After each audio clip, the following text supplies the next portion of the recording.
The Where Our Minds Wander podcast may contain sensitive content and explicit language. Listener discretion is advised.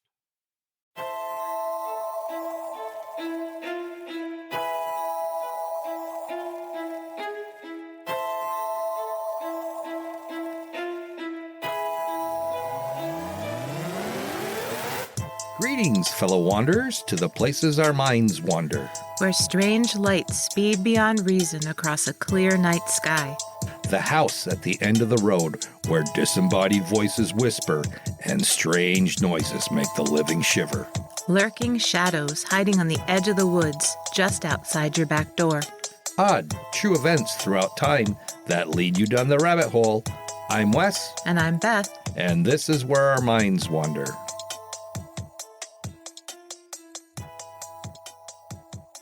Hello and welcome to Our Minds Wander, all you fellow wanderers. For those of you who are new listeners, I'm Wes, and that's my wife and co-host Beth. Hello, everyone. So I'm super excited to share my story with our listeners tonight, and I can't wait to tell you all about it. So without further ado, let's get into it. I first heard of this fascinating story back in the 1990s. It was late in the evening, and I was turning my tuner dial on my Marantz stereo, looking for something to listen to, and I came across this mesmerizing voice talking about all kinds of strange topics, and I was instantly hooked. The man behind the voice just happened to be the legend, the true master of late-night radio talk shows, Mr. Art Bell, who happened to be the founder and original host of Coast to Coast AM. I listened to Art Bell until his untimely passing, enjoying every episode. He inspired me to get into podcasting. My story tonight is one of my favorite stories that's captivated me ever since I heard about it. So sit back, get comfy, and let me tell you about Coral Castle. Have you ever heard Billy Idol's song, Sweet 16? Maybe you've hummed or sang along to the lyrics. I'll do anything for my sweet 16, and I'll do anything for my little runaway child. Did you know there's a story behind this song? It's a tribute to Edward Leedskalnin, his broken heart, and Coral Castle. Who is Edward Leedskalnin? Let me tell you about this incredibly fascinating man and why Billy Idol wrote a song about him and what made him famous. And from here on, we will just refer to Mr. Leedskalnin as Ed.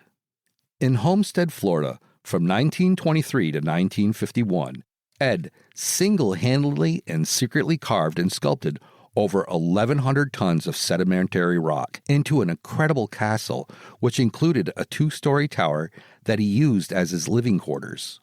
It had 8-foot-tall walls, which weighed 125 pounds per cubic foot. It had a barbecue, polar telescope, tables, chairs, a crescent moon, and other planetary bodies, a water fountain, and an accurate sundial. With few exceptions, the objects at the castle are made from single pieces of stone that weigh on average 15 tons, with the largest stone weighing 30 tons. The 2 tallest monoliths are 25 feet tall. A 9-ton revolving 8-foot-tall gate is carved so perfectly that it fits within a quarter inch of the walls. It is so well balanced that a child can open it with just the push of a finger. Coral Castle is astounding in its construction and its contents, but is even more confounding when you look at the pictures of Ed himself. Lanky, if not a bit gangly, at just 5 feet tall and 100 pounds, Ed does not embody the idea of a large, healthy, fit muscle man, and yet he built the castle entirely by himself, and experts still can't figure out how he did it. Ed was born in Riga, Latvia, on January 12, 1887, the 5th son of Minnie and Andres, who were farmers on rented land. His formal education ended at 4th grade, but by the time he was in his 20s, he could read as well as write in at least 3 languages. He also was taught stonemasonry by his father. When Ed was 26, he got engaged to his one true love, Agnes Scoves. Agnes was 10 years younger than Ed, and he affectionately referred to her as his Sweet 16. Agnes canceled the wedding just one day before the ceremony, leaving Ed heartbroken. Oh Oh, no. On March 23, 1912, Ed boarded the SS Pennsylvania from Germany, headed for New York. From there, Ed went on to Oregon because of the logging boom. He did spend some time in a lumber camp in the Pacific Northwest, working in axe handle manufacturing. Historians believed Ed contracted tuberculosis during the winter of 1922 to 1923, so he moved south to Florida, hoping a warmer climate would be better for his health. At some point during the winter of 1922 to 1923, a wealthy landowner and a developer named Reuben Mosier found Ed lying in a heap on the side of the road in Florida City. He and his wife fixed up their tool shed as sort of a sick room, but Ed was seriously ill due to the tuberculosis, which there was no known cure for at the time. Mosier was sure that Ed was on the verge of dying. Ed only weighed 97 pounds at the time, and Dr. B.F. Ekman told him he had only 6 months to live. But miraculously, 3 years later, Ed was fully recovered.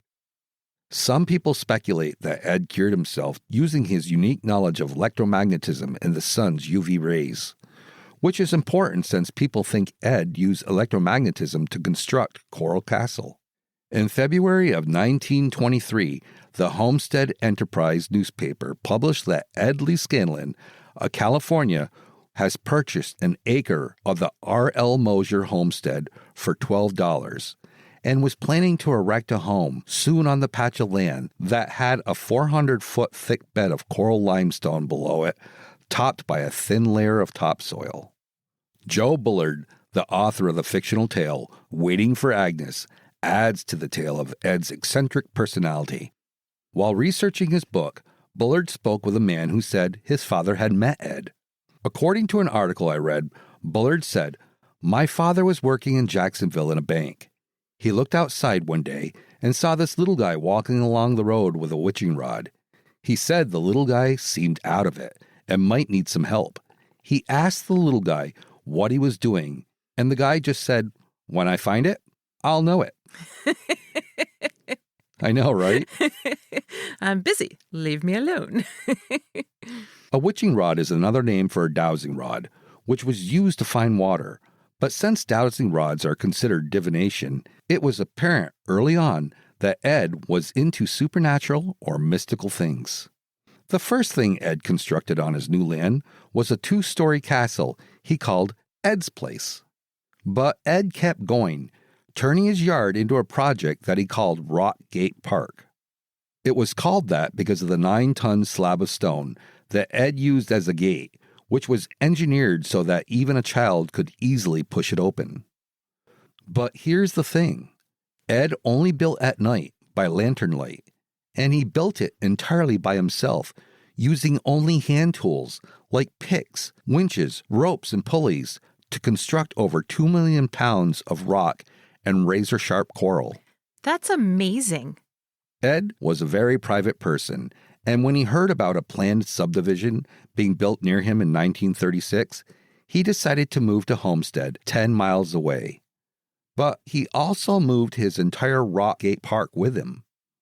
Ed did hire a man with a truck to transport the blocks. Ed asked the man to leave the flatbed truck overnight while he loaded his blocks onto it. The man returned the next day, as Ed had instructed him to, doubtful that the truck would be loaded and ready to go. But, to the man's amazement, the truck was fully loaded with blocks that each weighed several tons, with no trace of any kind of heavy equipment being involved. Ed spent the next 3 years moving every piece of the Coral Castle structures he had built. Many people saw the coral carvings being moved along the Dixie Highway, but no one actually ever saw Ed loading or unloading the trailer. As I said before, Ed did much of his work at night by lantern light, and to help protect his privacy, he built numerous lookouts along the castle walls. So there was no evidence whatsoever that anyone ever helped him? None whatsoever. But the pieces he moved around weighed tons? Yes, several tons. Huh. One night, 2 teenagers did happen to witness the construction, and they later told police that the rocks were levitating in midair like hydrogen balloons. What? Others did see some type of equipment he used, but it was just a tripod of logs and rope to lift the blocks. It was said that the logs and rope wouldn't be anywhere near strong enough to lift the weight of the blocks. Yeah, not if they weighed tons and he was doing it all by himself. Exactly. One thing that was unusual for his setup was that there was a small black box at the top of the tripod, which Ed claimed was a perpetual motion holder that he fashioned himself.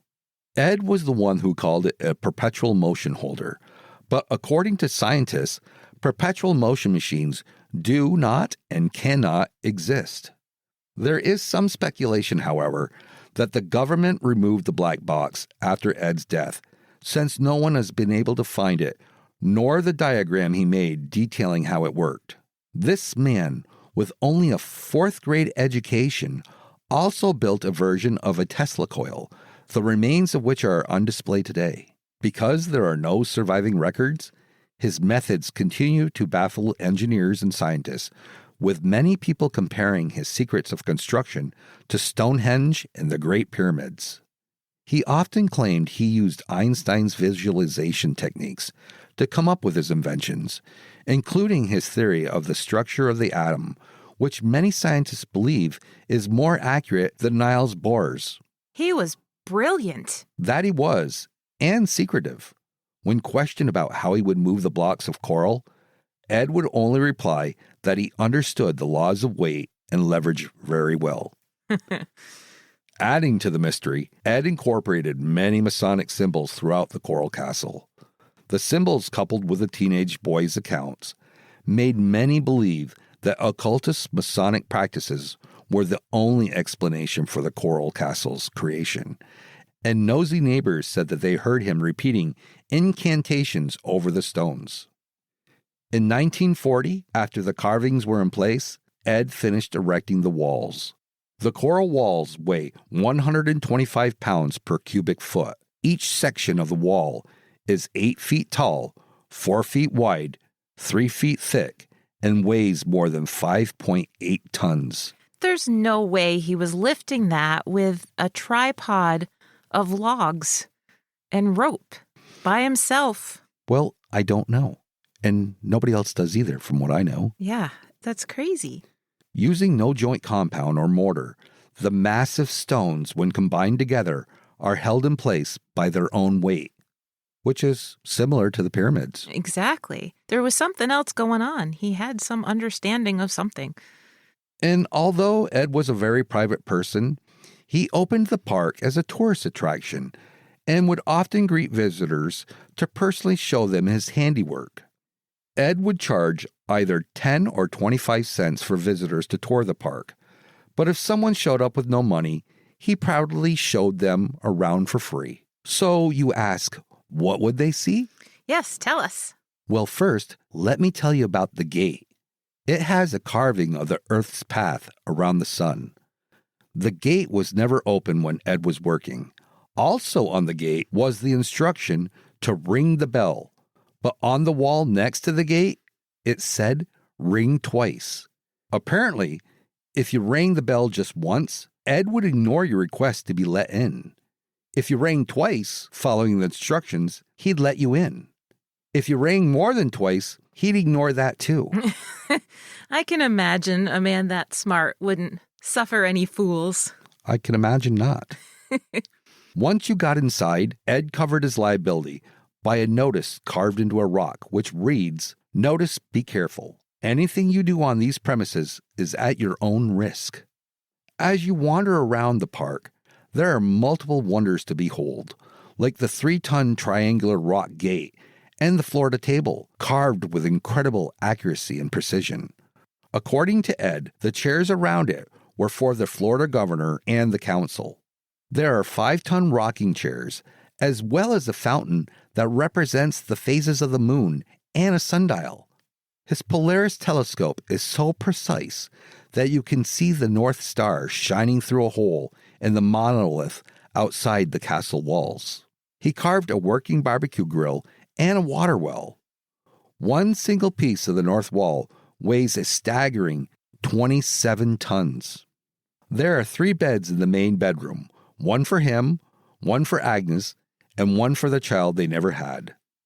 The bathroom still holds Ed's stone bathtub, and then there's the sun couch that Ed would sunbathe on. A 2-ton heart-shaped dining table sits in the dining room area. Although incredibly impressive, these monolithic furnishings are still mundane in that they would be expected at any home. But there are a few items in Coral Castle that truly baffle people to this day, or make them a little uncomfortable. The first is the Repentance Corner, an area where there are slits cut into the rock, just the right size for a disobedient wife or child to insert their hands into. Oh my. I know, maybe we'll take you to Coral Castle. That's not nice. And there's the obelisk, which moved with Ed from Florida City to Homestead. There's a hole at the top of it, and on top of that, a metal antenna. And no one knows why, since there's no electricity at Coral Castle and never was. That's weird. So it's no surprise Ed was a bit eccentric. He never married, believing Agnes to be his one and only true love. He rode his bicycle the 3.5 miles into town to get groceries daily, and he wrote a series of pamphlets. One that was called A Book in Every Home stated his personal views on political, social, and domestic issues. Ed would hand out his latest pamphlets to visitors in the park. In his pamphlet, A Book in Every Home, he complains, "The schools and the churches are cheapening the girls." Ed states, "They are arranging picnics, are coupling up girls with the fresh boys, and then they send them out to the woods, parks, beaches, and other places so that they can practice in first-degree lovemaking." Oh, wow. Yep. And he was handing them out to people that came to the park. Everyone to the park, yes. Wow. Ed also said in the same pamphlet that the unemployed and powerless should not have voting rights. It is not sound to allow weaklings to vote. Anyone who is too weak to make his own living is not strong enough to vote because their weak influence weakens the state. Wow. So he was definitely opinionated. Did he write scientific papers too? Yeah, he did. A lot of them. And hopefully they weren't that insulting to the people reading them. When Ed became ill in December of 1951, he put a sign on the door of the Coral Castle saying, "Going to the hospital." He took a bus to Jackson Memorial in Miami and died 3 days later in his sleep at the age of 64. After his death, a nephew living in Michigan inherited the castle. In 1953, shortly before his death, the nephew sold the castle to a family from Illinois. During the switch in ownership, a box of Ed's personal effects was found containing a set of instructions that led to the discovery of 35 $100 bills, his life savings. This would be about $36,500 today. Wow. You know, I wonder if he was lonely there, since it sounds like he really did build the place out of a heartbreak over Agnes jilting him all those years ago. Yeah, it seems as though he could never really get over her, and he built it, to last forever, like his love for her. It's kind of sweet in a way, other than the repentance corner. Yeah, I think Ed had a bit of a dark side to him. Maybe. I think Ed was hopeful that, he would perhaps reconnect with her if he built the Coral Castle and that she might come to visit and he'd be able to see her again. Oh, yeah, like if she heard about it? Right. Oh, yeah, could be. But that's just my theory. For decades, the park featured that perfectly balanced 9-ton stone gate that, despite its weight, would easily swing open with a strong breeze or just the push of a finger. How it worked remained a complete mystery until 1986, when it stopped moving. But it took 6 men and a 50-ton crane to remove it. Once they got it out, they could see that Ed had drilled a hole from top to bottom and inserted a metal shaft. The rock rested on an old truck bearing. It was the rusting out of this bearing that had made the gate stop revolving. The workers put in a new shaft and bearings and set it back in place on July 23, 1986. It failed again in 2005, and it was again repaired. However, it does not rotate with the same ease as it once did. The walls of Coral Castle are so well constructed and heavy that during the Category 5 Hurricane Andrew in 1992, none of the stones shifted and the 8-foot wall was not affected and remains to this day of uniform height around the wall. Wow. So to go back to the gate for a second, even though it took 6 men and the 50-ton whatever to fix it, and they think that they figured it out, basically it still isn't exactly right. It's not the way that Ed did it. Yes, you're correct. It doesn't move as easily as it once did when Ed first constructed it. That's incredible. Edward Liskillen's life achievement, the Coral Castle, is an undying testimony of his great love for Agnes Scoves. The only other tribute that can compare to the Coral Castle is the Taj Mahal, built over 20 years and by several thousand enslaved people. So, how did Ed do it? It's still a mystery. That's so cool. And I'd never heard of it until I'd met you. That's true. Well, you've learned a lot of things since you've met me. Some things I may not have wanted to learn, but Coral Castle was pretty cool. It was one of the first conversations I think you and I ever had. Well, I hope you've all enjoyed that one. Hey, did you know? In 1862, the King of Siam wrote a letter to President James Buchanan, offering to send us elephants. When the letter reached the White House, Abraham Lincoln was president, and he politely refused the offer to populate the country with pachyderms because, as he put it, quote, "Our political jurisdiction, however, does not reach a latitude so low as to favor the multiplication of the elephant, and steam on land as well as on water has been our best and most efficient agent of transportation and internal commerce," end quote. That's one way to say thanks, but no thanks. Who'da thunk it? So, Beth, where did your mind wander for this episode? Well, I thought I'd do something a little different this time and talk about some cursed and haunted objects. Awesome. Well, I'm pretty skeptical of so-called cursed objects like Annabelle, Robert the Doll, the Hope Diamond, the whole crying boy painting thing, because it seems to me like a lot of hype, but a good way to make money off of curious thrill seekers. And some of the even more infamous cursed objects, like the Dybbuk box, have actually been debunked. People have come forward and admitted that they concocted the entire backstory themselves. Or the Goddess of Death statue, which supposedly is housed in the Royal Scottish Museum, but when you try to find it in their archives, it doesn't exist, nor do any of the people tied to its legends. So, before I talk about the ones that I found, I was wondering where you fall on the whole cursed object thing. Well, we've talked about this before, and I think anything is possible, but I haven't encountered any cursed objects yet. And we have a lot of cool and unusual antiques throughout this house, but nothing has presented itself as having any kind of attachments. I mean, we have coffin plaques. Which you would expect if anything is going to have an attachment to it, that it would be that. Yeah, you would think so. And we have some dolls and things like that, but they're not creepy, scary. Well, maybe a little creepy, but nothing's attached to them as far as I know.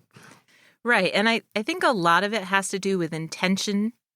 I mean, people swear by good luck charms, so it makes sense to me that people would connect objects to bad outcomes too. I mean, if you think you're going to have a bad day, chances are you will have a bad day because you've already decided that that's how your day is going to go. So I think the energy we put into an object and our intentions have more power than we give them credit for. Exactly. Your attitude and intentions can shape the outcome of your day, and in some cases, the day of those around you. But I'm not going to tell anyone what they should believe is, wrong or right, or downplay their experiences. It's really not my place or anyone else's to do that. But I do think that you have to try to rationalize and exhaustively debunk any experience, before you call it supernatural. Right. And, if you go online, if you're curious, you can peruse countless listings for supposed haunted objects. Or if you're traveling, you can stop at a dozen different museums dedicated to showcasing haunted objects. Even some of our national museums hold items that some people believe are cursed. Right, like the Hope Diamond. Right. So I found a few that have stood the test of time as far as the number of people who believe in its cursed nature. And some pretty drastic steps have been taken to keep the items away from visitors. So I thought I'd focus on those perhaps lesser known ones. At least they were unknown to me until I did some research and got past all the Annabelles and the Roberts. And to be fair, one of the objects I'm covering is in a museum, but it's in the basement and it's hanging on a wall. And since it's a chair, it doesn't seem likely that anyone will be sitting in it anytime soon, which is good since that's when the curse supposedly takes hold. So the Thirsk Museum in the UK is a lovely little museum housed in the 1755 birthplace of Thomas Lord, who founded the Lord's Cricket Ground. The museum offers 8 rooms filled with period pieces, and it seems like a pretty cool place to visit if you want to learn about the life and times of the 1700s. But in the basement, hanging on the wall, is a chair. It's a rather unassuming chair, plain dark wood, slatted back, not particularly comfortable looking. It pretty much looks like the kitchen chairs we had in my house when I was a kid. So why is it hanging on the wall in the basement instead of on display in the museum? Because it's Thomas Busby's cursed stoop chair, that's why. All right, I've never heard of Thomas Busby's. Me neither. Until recently. Thomas Busby was a known coin counterfeiter, among other things, and in cahoots with his father-in-law, Daniel Audie, when he was hanged in North Yorkshire, UK in 1702, and then gibbeted at the town crossroad. He and his father-in-law had gotten into some dispute, although legend says they argued a lot anyway, mostly about Elizabeth, who was Busby's wife and Audie's daughter. This particular argument escalated, and Busby murdered him. Some say the murderous fight began all because Audie was sitting in Busby's favorite chair at their local pub and refused to get up and let Busby sit there. One version of the story goes that Busby was sitting in his favorite chair at that local pub when he was arrested, and he allegedly said that anyone who sat in his chair from then on out would be cursed by sudden death. Another version goes that he asked to stop by the pub on his final walk to the gallows, and when he sat in his chair, he exclaimed, quote, "May sudden death come to anyone who dare sit in my chair." Wow. The chair remained in the pub, and so did Busby's ghost, apparently. His specter was so well known that the inn and pub renamed itself the Busby Stoop Inn. So maybe it's a tulpa. Their collective intent manifested it. I actually think that might be just what it is. So this might be a good place to talk about the chair being called Busby's Stoop chair. I don't have a lot of knowledge of furniture types and names and stuff, so I thought maybe a stoop chair was a specific type of chair, but I couldn't find anything about it. So then I thought maybe it was because the chair was on the front stoop of the pub, but I couldn't find anything about that either. And then I thought maybe it was called a stoop chair because it had come from someone else's stoop, like they had taken it, like someone had left it behind and then the pub had taken it as their own, which was a pretty common practice. But again, I couldn't find anything. So if any of the listeners know why it's called that, I would really love to know. But anyway, back to the curse. The story about Busby cursing his favorite chair spread pretty fast, and the inn kept it there, probably because it brought in curious and thirsty travelers. Over the next few centuries, brave or dumb patrons would be dared to sit in it, and that's when the curse really took hold. The Busby Stoop Inn was pretty popular with the airmen stationed nearby during World War II, but apparently every time an airman sat in it, whether by dare or unknowingly, he wouldn't survive the next raid. Then 2 decades later, in 1967, 2 Royal Air Force pilots sat in the chair. Apparently, on their drive back to base, they lost control of the car and crashed into a tree, killing them both. A few years after that, a brave bricklayer sat in the chair and then fell to his death that same afternoon, as did a roofer and a cleaning lady, although she didn't fall from any great height. Concerned about the curse being real, the pub owner moved the chair to the basement, where he thought no one would sit in it. He was wrong. A delivery man sat upon the chair to rest his legs, and an hour later he lost his life in a crash. And there's the tale of a driver who picked up an airman on the road. The airman needed the bathroom, so they stopped at the Busby Stoop Inn. For whatever reason, the driver rested in Busby's chair. The details are lost to time, but the driver apparently left the inn without waiting for the airman and returned to the base. When the angry abandoned airman finally made it back to base, he took his revenge by hitting the driver in the head with a brick, killing him, which to me is kind of chilling because it mimics the original Busby Audi murder. Well, perhaps there is something to this. This was enough of the curse for the Busby Stoop Inn owner because he reportedly brought the cursed chair to the Thirsk Museum in 1978 and donated it. And the museum, which knew about the curse, promptly banished the chair to the basement, where it has hung ever since and where they swear no one has sat in it since 1978. Now, for people who believe in curses, I think it'd be pretty hard to get people to sit in that chair anyway. But for those of us who question the whole cursed object idea, my first question would be, what are the statistics? Like if we look at how many people have actually sat in the chair since 1702 versus how many untimely deaths have occurred to the people who sat in it, is it relatively high? Then I might be more convinced. And interestingly, a furniture historian who examined the chair discovered that its spindles are machine-turned, dating it to about 1840, a good 138 years after Busby was executed for his crimes. So, does that mean that the original chair is long gone? Or is it possible that this newer chair is so steeped in superstition and expectation that it's taken on the same curse? Kind of like a tulpa, like you had said. Right. I'm not sure I'd sit in it to find out, though. Oh, come on. Where's your sense of adventure? It's just a chair. Well, my sense of adventure says that you could try it out, and then we'd see. Well, I don't know.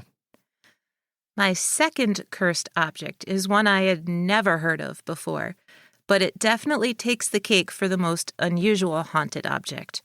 Well, maybe not the object itself, but where it currently resides is a little different. It's hidden in a cave in Bhutan, but it's not a statue or a rock or a piece of pottery. It's a circa 1999 television. Back in 1999, a family in the town of Paro purchased a TV.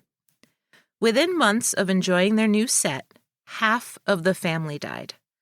Now, I couldn't find any information on how they died, but since the family claimed the TV would turn on by itself even if it was unplugged, the remaining family members were very eager to get rid of it. So they sold it to another local family, and then inexplicably, the new family also suffered several tragic deaths. Convinced that they had a cursed TV on their hands, they called in an astrologer who told them the TV was possessed by the spirit of a troubled soul. This astrologer suggested that they bring the TV to a secluded cave in the nearby hills and just leave it there. It's been there ever since, and the locals warn that not just the cave, but the entire hillside has been infected by the evil spirit trapped inside it. They warn interested visitors to stay away from it, but of course people don't listen. There is at least one account of a curious visitor who tried to take a picture of the TV inside the cave. They personally didn't venture in the cave, but they could see it from outside. They could see it in the cave's mouth. And when they took the picture, it came out entirely black. Oh my God. Can you imagine you're out taking a leisurely hike through the woods, and you stumble upon a cave and it has a TV in it? I know. It's so unusual, and I'd totally take a picture of it. But could you imagine taking the picture and then looking at your phone and seeing just an all-black screen after, and then maybe finding out later on that it was supposedly a cursed TV? Like, that would be creepy. That is creepy. If we leave Bhutan and travel way closer to home for us, I found the tale of the Dummerston vine in Dummerston, Vermont to be pretty interesting. We don't generally think of plants and vines as being cursed, but that's exactly what Leonard Spalding's family believed in the late 1800s. The story is actually written down in the town historical archives, so it's very well documented, and I put the link in the show notes. The Spalding family members were buried side by side in a family plot, like a lot of families were. But when the most recent family member died in the late 1800s, the family noticed a large, burrowing vine growing along the existing gravestones. As soon as the vine reached the edge of the latest family member's plot, another ailing family member died. The vine kept growing and growing, winding its way from one gravestone to the next, until Spalding himself and 6 out of his 11 children died in a very short time span. All 6 children who passed away died before they reached the age of 40. In order to break the cursed vine's progress towards wiping out the entire family, the remaining family members did what they had to do. They exhumed the body of the last Spalding child to have died, removed her organs, burned them, then chopped the vine into pieces. The cleansing must have worked because Olive Spalding, she was the latest child to be suffering from the same illness that took all of her siblings, actually recovered. She moved to Brattleboro and lived for many, many years. Now, you and I have talked about TB before, tuberculosis. Yes, we have. And how scared people were of the disease, even thinking that their loved ones had become vampires. Right. And this was just another case of a family doing what they could to stop TB from infecting their family. And it may have just happened to be a huge coincidence that destroying this vine that kept touching all of the graves and all of recovering happened one right after the other. But for the Spalding family, it was truly a cursed vine that was taking hold of their loved ones from beyond the grave. And finally, my last stop is the Swansea Devil. Ooh. He is also known as Old Nick, and he's a large 3-foot-tall wooden statue with a very impish look to it. Made in the 1890s, he has cloven hooves, black horns, and protruding glass eyeballs. But it's the way his left hand is stroking his black goatee that it kind of makes me smile, because to me he doesn't look evil at all. He's kind of adorable. But I probably shouldn't say that, because the Swansea Devil is considered to be majorly cursed. He's currently in a glass case inside the Swansea Museum, the oldest museum in Wales. His story involves a disgruntled architect, a church, and revenge. So back in 1890, St. Mary's Church was in need of renovations. A local architect put in a bid, but the job was given to well-known architect Sir Arthur Blomfield. Angered that they chose someone else, the architect bought a row of houses next to the church, just to knock them down and build brick office buildings, which housed a brewery. He didn't carve the Old Nick statue himself. He had someone else make it. But he did perch Old Nick on top of one of his brick buildings, overlooking the church, with the warning, "My devil will be able to leer and laugh, for at some future time he will see St. Mary's burning to the ground." Wow, he didn't hold much of a grudge, did he? No. 50 years later, during World War II, St. Mary's Church was blitzed, as was most of Swansea. But remarkably, Old Nick's perch was not. The brick buildings went miraculously unscathed. Old Nick looked down over the rubble, completely untouched. A few decades later, St. Mary's Church was rebuilt, following Blomfield's original design. Unfortunately, the brick brewery offices were demolished this time, and Old Nick disappeared. He wasn't found until the 1980s, when a local historian decided to track him down. He was finally found in an antique dealer's garage. Now, I wonder if this antique dealer had any problems. I don't know, because he said he had to be looking at St. Mary's at all times. So I don't know. That's a good question.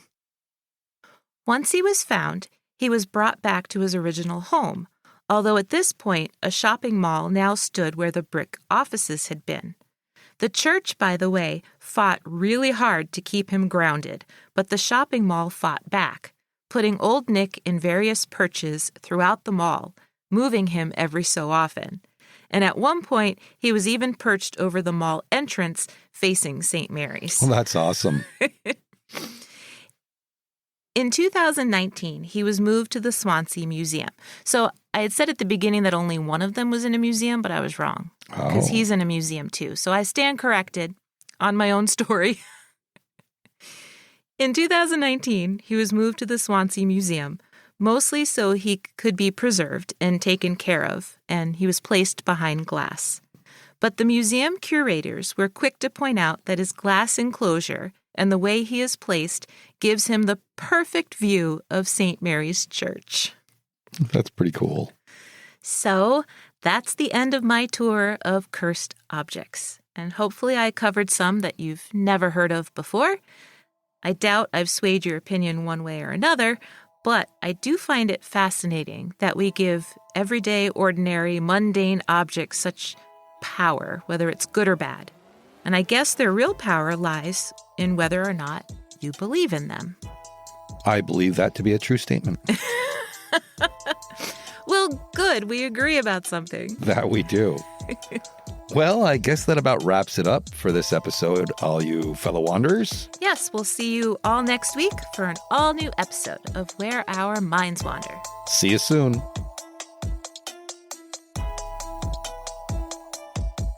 Thank you for joining us. We look forward to traveling with you again to the places where our minds wander. If you like what you heard, please take a moment and provide us with a 5-star rating and a comment on your favorite listening platform. It really helps us move up the list and become more visible on the podcast charts so new people can find us. Thank you all for your continued support. See you all next week for an all-new episode of Where Our Minds Wander.